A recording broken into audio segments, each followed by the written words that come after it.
Alright, well, we just finished up street tuning this procharge C7 7-speed. It's got a P1SC procharger on it with some long tubes, and other than that, it's pretty much stock. Let's see how much power it puts down. We're expecting over 500.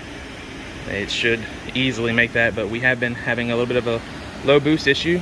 It's only boosting about 5.5 to 6.5 psi. Smoke tested it.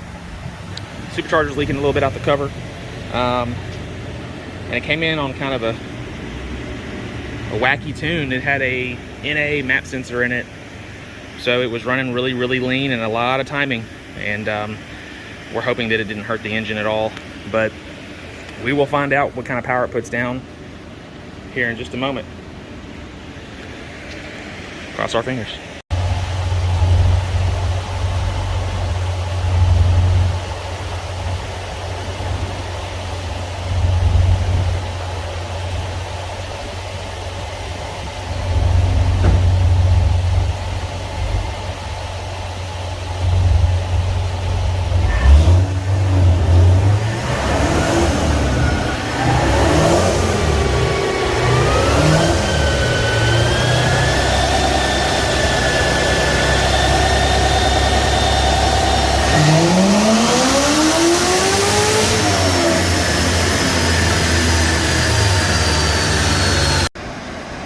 Well, just made our first and second pull after street tuning it, and everything's lined up exactly where it needs to be.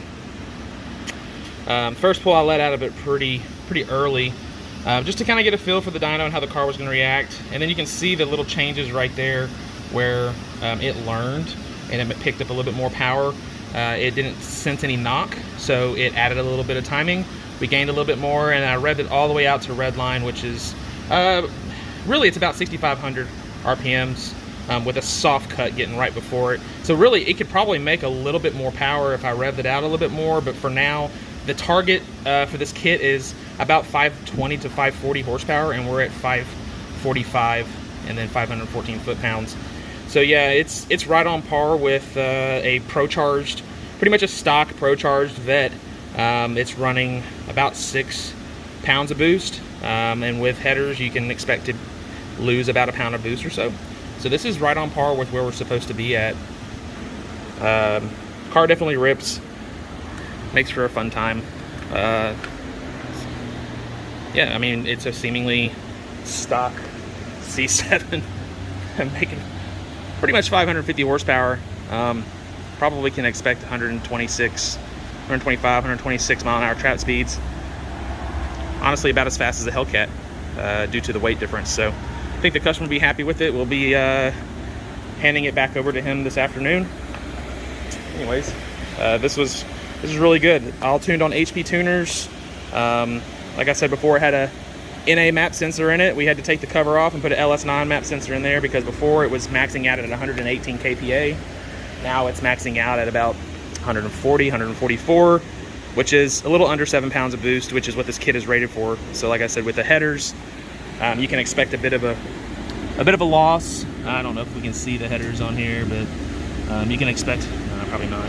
Expect a little bit of a boost loss and a little bit of a power gain. We'll probably make another pull here in a minute just to back it up, but she's pretty much ready to roll.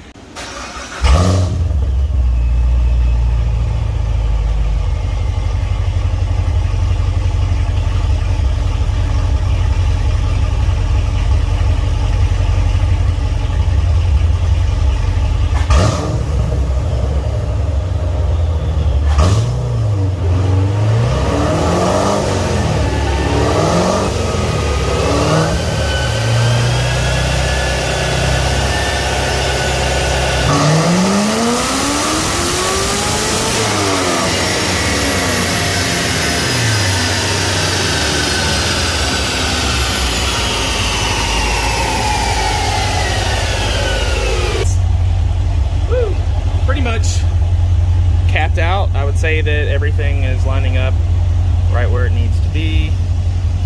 Well, damn, even on, yeah, so that pull was dead nuts with the other one. May have actually lost just a little bit, maybe just backing the timing down just a hair, but a little bit more torque down low, and then the power was about the same, 544. So I think I'll be happy with it. We're ready to roll.